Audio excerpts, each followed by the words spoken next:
Hello, my name's Ben, And my name's Josh. and welcome back to FPL Graduates, and welcome back to another video. Of course, the next game week is just around the corner. Game week 10 is really close by. Both myself and Josh are looking at making a couple of changes in our teams for this week. So let's get straight in and have a look at what changes we could potentially be making this game week. Yes, getting into my team then. So we're off the back of a pretty sizable red arrow, to be honest, for considering the week. I had that 50-50 last week where it was Tosin and Paqueta or Roden and Minte. And you can imagine which two I went with. I went with Tosin and Paqueta, who combined for 2 points. It was a net 14-point loss, which is not ideal on one singular benching decision. So, yeah, weren't the best game week, but we'll move on to the next one. It's certainly not the end of the world. We'll continue on. Raya's going in goal this week again. That's probably been the only thing that's been consistent in my team is those Arsenal clean sheet points. I'm very happy to have gone the double defence route rather than double attack. It was sort of a 50-50 at the time when I made those decisions, and it seems like it's paying off at the moment. I think it's like a net maybe 11 or 12 points if I'm going for the defence, so that's ideal. Gabriel obviously in the back line as well. I'd expect Arsenal to keep a clean sheet away at Burnley. They're the worst attack and the worst defence, I think, in the league. So, yeah, you should hope that Arsenal can get the job done there. And Arsenal defensively, it's been so good this season. I can see 3 goals already. Yeah, just nuts. Chris Richards lines up in the back line. Obviously, a slight question mark on him at the time of recording, just with the fact that he's got a sort of a calf injury, it seems, but he seems to get rested every single midweek. This isn't like a different thing. Every time he play Europa League, he's getting rested. So I imagine it's a similar sort of thing there with him again, that he's just getting rested for that Carabao Cup tie against Liverpool. And then Senesi is the final defender in my team. City away this week is definitely not ideal, especially considering I'll be captaining Erling Haaland this week. But he is going to be fairly good for Defcons despite missing out last week. And also, I don't think it'll be an easy game for City, that game against Bournemouth. I think Bournemouth will take it to City, so I'm sort of betting on Haaland scoring, but also Bournemouth doing fairly well and Senesi picking up 4 points. Because to be honest, the defensive assets on the bench aren't much better than Senesi. So yeah, he's the one starting this week. What's the thoughts on the defence, Ben? Yeah, fairly strong defence, particularly with that double Arsenal defence. I think that puts you a little bit ahead of the pack in terms of having both of those in there, and the two that are most secure 4 minutes as well, which is sensible. Obviously, a question mark around Richards. Let's just wait and see. I don't think it's an issue if you have to start Rodon at Brighton away, because the defence stats and Leeds have been fairly decent this season. And then the Senesi issue. Look, I think there's a pretty high floor for him this week, so that's hopefully not too much of a decision there that you'll have to make. Indeed. Then moving on to the midfield. Pretty happy with it this week. Njai's at first, Sunderland away. Still think it's a good fixture despite how good Sunderland are doing. On the penalties, we spoke about him in the Game Week guide video of how many routes to points that he's got. So yeah, happy to be owning him right now. Semenyo's definitely a start for me this week. I've seen quite a few teams with him on the bench, and I would give word warning for that because I just feel like this game is just set up perfectly for Bournemouth in the way that they play. So yeah, more than happy to start him this week. Fernandez away at Forest. It should be interesting to see how United do. Typically, they've been a lot better at home than they have been away from home so far this season. So whether they can keep up that form remains to be seen. Obviously, 2 of their 3 wins in a row have been at Old Trafford. The away win was at Anfield, and we know how poor Liverpool have been playing at the moment. So yeah, quite a big test against the Sean Dyche side that I don't think will be sort of getting rolled over anytime soon. And then yeah, Yankuba Minte's next. Leeds at home this week. I benched his assist against United last week. It's an interesting game, like Ben alludes to. Obviously, Roden and Leeds have got decent defensive data so far this season, and they haven't had the easiest of games. So, yeah, I think it's a fairly strong outfit for Leeds. Brighton, though, I think it's one of those cases where they will score every game, but they'll also concede every game. So I'm just hoping that Minte is in part of that scoring act. What's the thoughts on that midfield, Ben? Yeah, fairly strong midfield, I'd say actually. Semenyo shouldn't be on anyone's bench this week. I do see a lot of goals in that fixture. Njai is a good option with the routes to points, as we always say. The same with Bruno Fernandes. Minter's an interesting one. The stats haven't been too exciting from him, but I think he is a solid option to own in this this week, particularly in isolation, just given that traditionally, you look to target those promoted teams, albeit Leeds' defence has looked decent in the first 10 or so game weeks of the season. Indeed. Then moving to the front line, then we've got underperformers in Haaland. It's Victor Gyökeres up first. He's got Burnley away this week. I'll certainly be holding over the next 2 game weeks and reassessing my options after that. Fairly confident that he should get a return this week. It's the fixtures that sort of suit him more than those maybe tougher games that I've been holding through previously. Been a bit unlucky, to be honest. He's top of the list for the underperformers of their XG so far in their last 5 games. So yeah, I expect returns to be on the cards for him. João Pedro, not on that underperformers list because he's not taking shots, which is not ideal. We can't score if we're not taking shots. But he has got good fixtures, and I am on the fence whether I should sell him or not this week. Tottenham away is obviously not ideal, really, especially under Frank. Tottenham are just not a nice outfit to play against right now. They do then have Wolves and I think Burnley in the 2 after that. So those 2 games you definitely want someone from Chelsea for. Yeah, bit of a tough one. I will discuss my transfer plans when I finish the whole team. Haaland, captain, haven't really thought twice about it, to be honest. Not with Victor Gyökeres' form, it sort of just automatically goes to Haaland. If Gyökeres maybe has scored in his last couple of games, I might have given it more consideration. But yeah, Haaland against Bournemouth at home. Bournemouth not been the best defence in the world as well. So yeah, like Ben mentioned earlier, I do expect goals in that fixture as well. Bench-wise, obviously Dubravka sits on there. Paqueta, just so disappointing. So close to a return, but just super disappointing. Joe Rodon obviously benched his haul last week with his header off the bench. And then Tosin I started, who seems to just be a bit of a minute's concern with Joshua Chimpong's really good form, to be fair. He's just getting played into the team, so can't complain too much on that. Transfer plans at the moment, I've got 2 ideas. 3 ideas technically, I guess. I could probably just roll and go up to 3 free transfers. Definitely a possibility. Second idea is I think João Pedro and Paqueta out for Brian Mbeumo and Igor Thiago, which I don't mind. I just would prefer probably a better forward maybe than Thiago, or maybe just move the money totally out of there. And then the third option is to basically get Daniel Munoz in for the team. It's a -4, so it would be Tosin for Munoz, João Pedro for Krupi, so my 8th attacker would be potentially dead by a couple of weeks' time. And then, yeah, Paqueta up to Mbeumo. So I'd get Munoz and Mbeumo in the team, bench Senesi, and then have a sort of benching decision between Krupi and Mbeumo, which probably would be Mbeumo starting in that team for a 3-5-2. So yeah, that's the transfer plans. A lot to take in. Ben, what's your thoughts on the front line and potentially what to do with those transfers? Yeah, front line feels solid actually. Like despite sort of them, the 2 of the 3 being fairly disappointing. But looking into the transfer plans as well, it's interesting. There's actual sort of drawbacks to all 3. Transfer plans in essence, because rolling the free transfer would be great, but of course there are a couple of issue points in the team for you at the moment.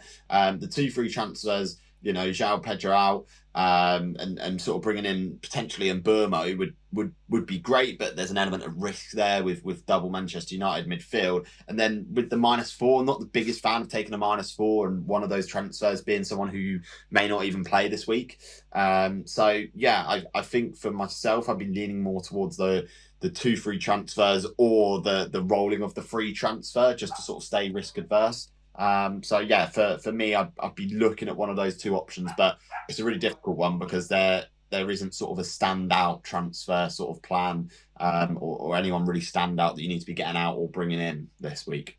Okay, so moving on into my team, and we're on the back of a red arrow of around about 100k. It's my third red arrow of the season, so that's not too bad going, all things considered, at 563k in the world. So fairly happy with my rank actually at this moment in time. In goal, it's a bit of a conundrum. We've got Sanchez in there at the moment. Tottenham away is obviously not the most ideal of fixtures, but I do prefer that than playing Dubravka at home to Arsenal. So yeah, for me, he's in there at the moment. It could very well be that I could sort of start Dubravka if I wanted to. There's a case to be made there just because of Arsenal sort of not lack of threat, but we've not seen loads of sort of open play XG. So whether he can rack up some save points, we'd have to wait and see with that. So at the moment, leaning more towards Sanchez. In the defence, again, not ideal because I've obviously sort of benched Van de Ven last week for 23 points. I'm looking to bench him again this week, and also got Pedro Porro. So that presents its first sort of issue point in my team, because I'm not sort of 100% happy with having two Spurs defenders. If I was going to transfer one out, it'd actually probably be Porro. So yeah, just because of obviously the sort of higher price point that he's set at. Richards, hopefully he'll be all fine this week to go. I'm hoping that there's no issue there. If there is issue, that means that it might alter what transfers that I do make. And then Gabriel, like Josh said, I'm fairly happy with him in the team. So Josh, what's the first thoughts there on the defence? Yeah, I think Sanchez probably has a decent chance at clean sheet this week, to be fair. Spurs going forward haven't looked amazing. Like we saw against Everton, it was set pieces that undone Everton in that day, and in against Monaco they looked fairly toothless in the Champions League as well. So yeah, I wouldn't be too against it. We obviously saw the data in the Gameweek guide video of Chelsea's defence not looking too great, but I think it's a different type of game going away to Spurs. I expect them to be a little bit more solid than maybe what we've seen so far this season. So yeah, overall I think it's solid. Obviously Porro may be an issue.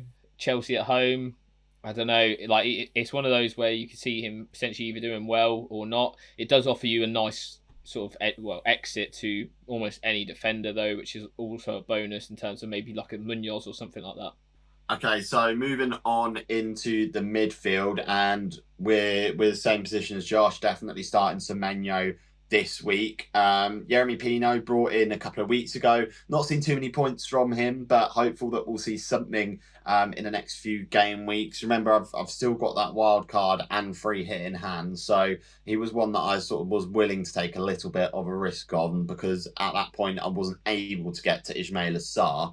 Bukayo Saka in there as well. Full rest midweek is perfect for him. So looking forward to sort of seeing him play. And then Morgan Rogers is a really interesting one. I'm actually more tempted to keep him now than I am to sell him. I've sort of held him through those difficult fixtures, and Liverpool seems to be the last sort of true difficult fixture that we've got. And he's returned in the last few game weeks as well. So he's looking better and better with each passing game week. So I'm getting more and more happy with and content with actually sort of keeping him for the foreseeable future, which I wouldn't have said that 5 game weeks ago when he wasn't returning at all. So yeah, I've been very, very patient with that one. Josh, what's the thoughts there on the midfield?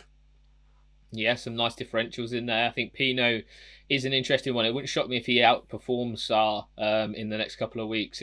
He's a very good player. The only question mark maybe is his minutes. He's been taken off a little bit early in I think the last couple of games. So that's probably one to keep an eye on, but I'd still be fairly happy with playing him.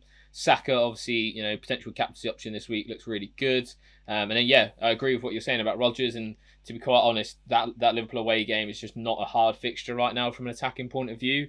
They're conceding so many chances that, yeah, I quickly expect them to probably drop down the XGC table pretty quickly. So, yeah, really good midfield and set up well for the future weeks as well. Okay, so moving on to the strike force, Haaland on the captaincy, of course. I think that Bournemouth game will be a very high scoring one. João Pedro in there as well, who I'm thinking that, I'm very likely to keep him through his easy run of fixtures. And then Jared Bowen, who, it's been a little bit of a difficult watch, to be honest. Blanked.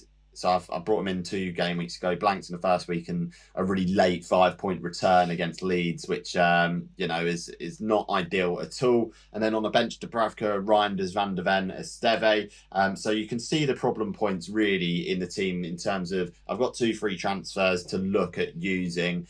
Reinders, Bowen, and Porro are probably the 3 that potentially are on the chopping block. For me, I could go Bowen down to Krupi and Reinders all the way up to Mburmo, which could be a good option to go for. I can get Porro out, like Josh said, to someone like Daniel Munoz. I can even go as far as saying I could go Porro to say another Arsenal defender if I wanted to for their decent fixture run, and maybe sort of look at downgrading elsewhere. So there's a couple of options that I've not really sort of set and decided on what I think is going to be the best option to go for. There's certainly a different avenues. I know that I'm not going to be able to get out all three. I'm not willing to take a hit on this team this week. Josh, I'm interested to hear your thoughts out of the problem points. The problem point in Bowen, Reinders, and Porro, where you see that biggest problem, where you see potentially the biggest gains be made in the next sort of 3 to 4 game weeks.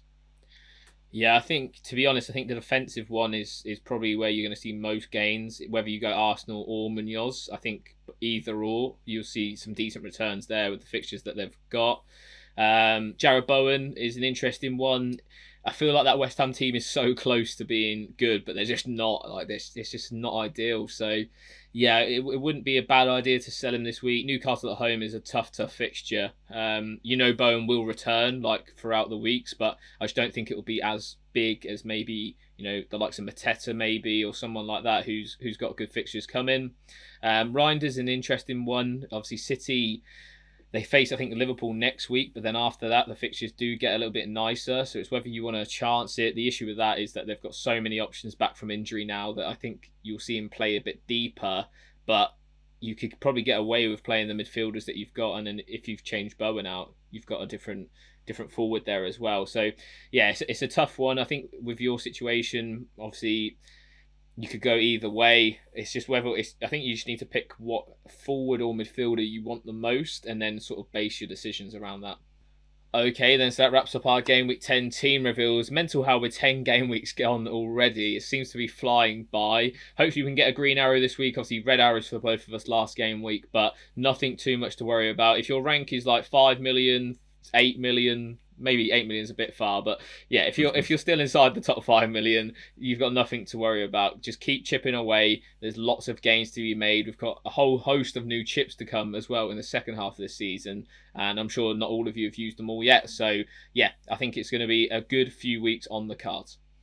Yeah, absolutely. And as always, if you like the video, give it a like, comment, and subscribe to the FPL graduates. I've been Ben. I've been Josh. And we'll see you guys next time. Have a good game, everyone.